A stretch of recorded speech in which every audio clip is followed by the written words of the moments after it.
خورشید بعد از رید میلیسا و جریمه با همین لباس ها اثرهای خود را می آفرد، چون که غیر آن را نامطابق به مؤسسه های تعلیمی اعلان کردند.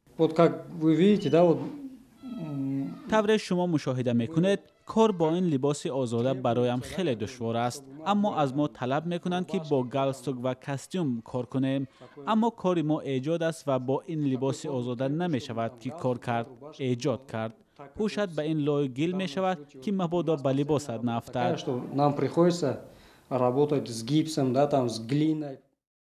به گفته این آموزگار بهتر می بود مقامات به لباس و انتظام آن مؤسسه های دقت میداد که درس های عملی نمی دهند.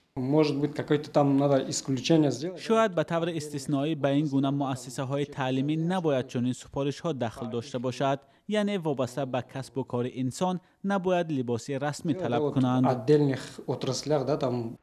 وزارت کارهای داخلی هنگام تفتیش کالج رسامی به نام میرزا رحمت عالیموف خلاصه کرده است که آموزگاران و دانشجویان با لباس غیر توصیوی به درس ها حاضر شدند. دانشجویان میگویند کارمندان میلیسا در این رید با آنها بدرفتاری کردند. کارمندان میلیسا و کارمندان معارف اومدند و در کالج ما تفتیشات گذراندند و داد زدن و رفتاری بد رو درک کردند.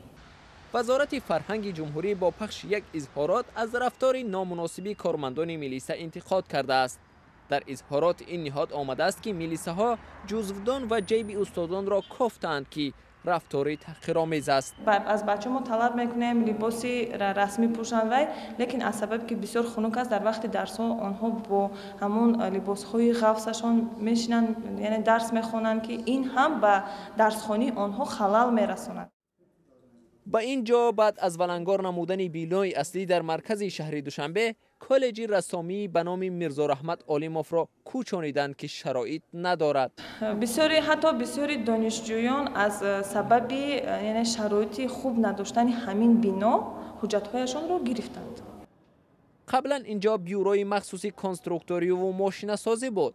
دانشجویان و آموزگاران کالج مذکور میگویند در اینجا تحصیل کردنشان سخت است.